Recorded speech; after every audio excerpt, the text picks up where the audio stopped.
নমস্কাৰ, মই ৰঞ্জন চৌধুৰী। বহুত ডাঙৰ খবৰ এটা আছে। ডাঙৰ খবৰ মানে ইতিমধ্যে চিফ মিনিষ্টাৰৰ যি আপোনাৰ কমিউনিকেশ্যনত আপোনালোকে ইতিমধ্যে গম পাইছে। কাৰণ চক চিধা কথা হ'ল যে এই জুবিন গাৰ্গক মৃত্যুক লৈ এতিয়া এই ঘটনাটো অকল ইয়াত নহয়, দিল্লীত গৈ পাইছে।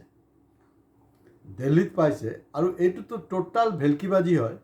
মুখ্যমন্ত্ৰী যিজনে নাকি অলপ দিন আগতে কৈ আছিলে ইণ্ডিয়াত আটাইতকৈ পাৱাৰফুল মানুহ বুলি, সেই মানুহজন একেবাৰে ইন'চেণ্টলি কৈ আছে না ছিংগাপুৰত যিখিনি মানে তেওঁৰ এই আমাৰ অসমীয়া মানুহ আছিলে এইখিনি 6 তাৰিখে আহিব লাগে। তো আজি 6 তাৰিখ, তো বাবাজিকা ঠল্লু হৈ গ'ল, কাম নাই। আৰু তেওঁ এনেকৈ কথাবিলাক পাতি আছে যে মানে নাই, তেওঁলোক আহি যাব লাগে মানে নিজে নিজে।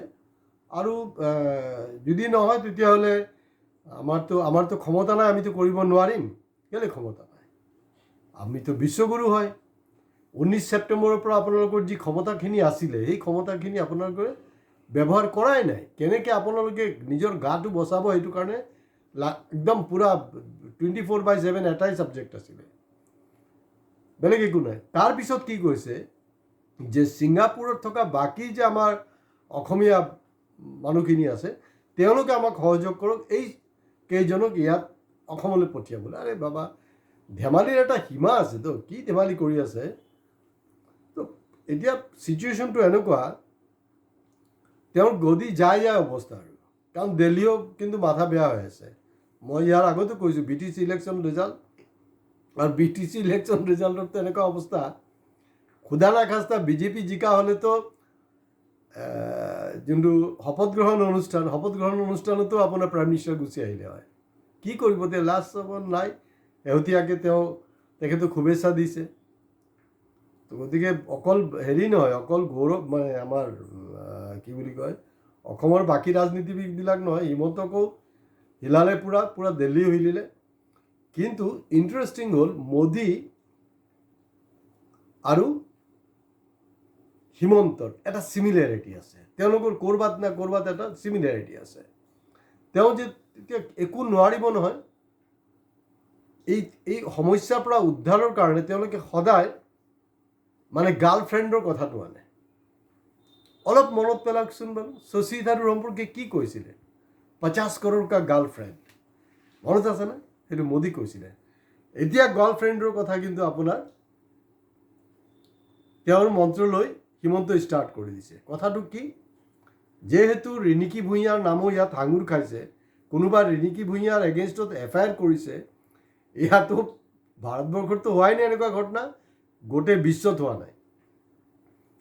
FIR কৰিছে মুখ্যমন্ত্ৰীৰ পত্নীৰ এগেইনষ্টত, উল্টা যোনে এৰেষ্ট কৰিছে মানে FIR কৰিছে তাকে ভৰাই থৈ দিছে। যেহেতু ৰিণিকী ভূঞাত গৈ পালে তো গতিকে বাচিবতো লাগিব। তেওঁ গম পাইছে যে না একদম জেগাত ধৰিছে। এতিয়া তেখেত কৈ আছে যে নাই, কাৰোবাৰ মানে পত্নীক লৈ হেৰি হৈছে, কিন্তু মই যদি কাৰোবাৰ গাৰ্লফ্ৰেণ্ডৰ কথা কওঁ তেতিয়াহ'লেতো মহাভাৰত হৈ যাব। হয়তো মহাভাৰত হৈ নাযায়, মহাভাৰত কিন্তু আপোনালোকে কৰিলেই। ইয়াৰ অন্তটো কেনেকৈ হয় এইটো আমি চাব লগা। মহাভাৰতটো কেনেকৈ কৰিলে? আপোনালোকে যেনেকৈ অভিমন্যুক এনেই মৰাটো কিন্তু স্বাভাৱিক মানে পচিবল নাছিলে, একটা চক্ৰব্যূহ আপোনালোকে সৃষ্টি কৰিলে, যেনেকৈ জুবিন গাৰ্গৰ কাৰণে কৰা হৈছে।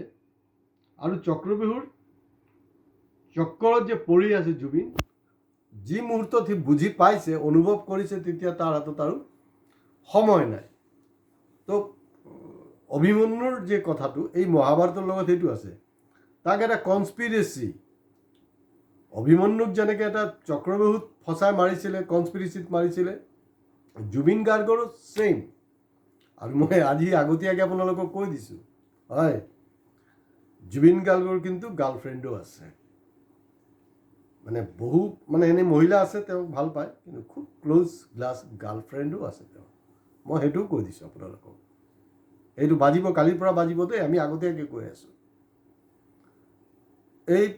এই যে গাৰ্লফ্ৰেণ্ডক এতিয়া কেনেকৈ ফচাব, কেনেকৈ মহৰা বনাব, তাৰ কাৰণে চৰকাৰে যি কৰিব লাগে কৰি আছে। কাক মাতিবলৈ সোধপোছ কাক কৰিব লাগিছিলে? শ্যামকানু মহন্তৰ মাইকীক সোধপোছ কৰিব লাগিছিলে। তেওঁৰ পত্নী আহি আপোনাৰ শ্যামকানু মহন্তক খানা চানা দিয়ে, ড্ৰেছ দি থৈ যায়। তেওঁৰ লগতে আছিলে ছিংগাপুৰত আৰু এণ্টায়াৰ মানে জাৰ্ণিত তেওঁৰ লগতে আছিলে। তেওঁক কিন্তু এতিয়ালৈকে SIT বা CID কোনো ধৰণৰ সোধপোছ কৰা নাই। কিন্তু গাৰ্লফ্ৰেণ্ডক তেওঁলোকে চাগে বিচাৰি পাইছে। বিচাৰি পোৱাৰ কাৰণে আপোনালোকে জানে হিমন্ত বিশ্ব শৰ্মা ডাঙৰীয়া বহুত টেঙৰ। তেওঁৰ যি হত্যাকাৰী মানে জুবিনৰ হত্যাকাৰীক বিচাৰি ওলোৱাটো তেওঁৰ টাৰ্গেট নহয়। তেওঁৰ টাৰ্গেট ফাৰ্ষ্ট টাৰ্গেট হ'ল যে 26ত বৈতৰণি কেনেকৈ পাৰ হ'ল। ছেকেণ্ড টাৰ্গেট হ'ল যে জুবিনৰ উইকনেছ ক'ত। এইটো স্বাভাৱিক হ'বই পাৰে, গাৰ্লফ্ৰেণ্ড থাকিবই পাৰে, ক্ল'জেষ্ট গাৰ্লফ্ৰেণ্ড থাকিব পাৰে। গতিকে এতিয়া সেই ক্ল'জেষ্ট গাৰ্লফ্ৰেণ্ডজন কিন্তু মাৰ্ডাৰ হৈ যাব পাৰে। মই আপোনালোকক আগতীয়াকৈ কৈ আছোঁ, আমি যোনটো ইনফৰমেশ্যন পাইছোঁ যে গাৰ্লফ্ৰেণ্ডক নাকি CIDয়ে মাতিছে। চাওঁ কি কৰে তাহাঁতি। গতিকে সেই গাৰ্লফ্ৰেণ্ড থাকিবই পাৰে। জুবিন কাৰোবাক ভাল পাবও পাৰে, দ্বিতীয় বিবাহৰ কথা তেওঁ চিন্তা কৰিবই পাৰে। তেওঁৰ জীৱনততো মহিলাৰ কোনো কমি নাই, ঢেৰ মহিলা আহিছে। আমিৰ খানতো বিয়া কৰিছে কেইবাটা, জুবিনো হয়তো বিয়া কৰিলে হয়। আৰু তেওঁ এই গোটেই ঘটনাবিলাক চাগে জানে। আৰু by this time Himanta Biswa Sarma and company তাইক ট্ৰেছ কৰি লৈছে। ট্ৰেছ কৰি লোৱাৰ কাৰণে কিন্তু এই যে কথাটো যে ক'ব পাৰিলে কাৰোবাৰ গাৰ্লফ্ৰেণ্ড, আৰে এতিয়া কি ব্যক্তিগত হেৰি কৰাটো আপোনাৰ টাৰ্গেট নেকি? আপোনাৰ দম নাই তাৰ পৰা মানুহক জবৰদস্তি উঠাই অনা। আৰু কপাল ভাল, গোটেইকেইটা ব্ৰাহ্মণ, এটা মুছলমান নাই। গোটেইকেইটা ব্ৰাহ্মণ, এটা মুছলমান নাই। মুছলমান থকা হ'লেতো বাছ 2026 হিমন্ত বিশ্ব শৰ্মা জিন্দাবাদ হৈ গ'লে কোনো ৰখাব নোৱাৰে। যিহেতু গোটেইকেইটা ব্ৰাহ্মণ পৰিছে, এতিয়া তেওঁৰ নিজৰ পত্নী ৰিণিকীৰ নামো সাঙুৰ খাইছে, তেওঁৰ মাথা বেয়া হৈ আছে। 26ৰ ইলেকশ্যনৰ আগতো হয়তো তেওঁৰ CMC মুখ্যমন্ত্ৰীত্ব গুচি যাব পাৰে, কোনো ডাঙৰ কথা নহয়। মই এইবিলাক কথা চব আগতীয়াকৈ কৈ আছোঁ। এতিয়া আটাইতকৈ ইম্পৰ্টেণ্ট হ'ল যে জুবিন গাৰ্গক সঁচাকৈ ভাল পোৱা, ভাল সম্পৰ্ক থকা যি গাৰ্লফ্ৰেণ্ডৰ কথা তেওঁ ৰাজহুৱা কৰা নাই, মই ৰাজহুৱা কৰি আছোঁ। অহা দিনত আৰু ৰাজহুৱা কৰি থাকিম মই। তেওঁক কিন্তু মাৰ্ডাৰ হৈ যাব পাৰে। মানে হিন্দী ফিল্মত যেনেকৈ হয় ন, মাৰ্ডাৰ কৰাই দিব পাৰে, নাইবা তেওঁৰ পৰা বেলেগ কিবা এটা ফ'ৰ্চফুলি ব্লেকমেইলিং কৰি ষ্টেটমেণ্ট ল'ব পাৰে, যাতে এই টোটেল কেছটোক এটা বেলেগ শ্বেপ দিব পৰা যায়। আজি ইয়াতে শেষ কৰিছোঁ। আমি এই ভিডিঅ'ত কিন্তু কিছু নতুন ইনফৰমেশ্যন আপোনালোকক দিলোঁ, আগতীয়াকৈ দিলোঁ। আৰু মুখ্যমন্ত্ৰীৰ যি কথা, কাৰোবাৰ পত্নীক লৈ কথা হৈছে, পত্নী মানে কোন? পত্নী মানে ৰিণিকী। কিন্তু মই যদি কাৰোবাৰ গাৰ্লফ্ৰেণ্ড, কাৰোবাৰ মানে এই মুহূৰ্তত কাৰ গাৰ্লফ্ৰেণ্ডটো ডাঙৰ ইম্পৰ্টেণ্ট? ডেফিনেটলি সৰ্বানন্দ সোণোৱাল নহয়, হ'বও পাৰে, এইটো বেলেগ কথা। গতিকে জুবিন এই ধৰণৰ নতুন এটা গেম খেলিব বিচাৰি আছে।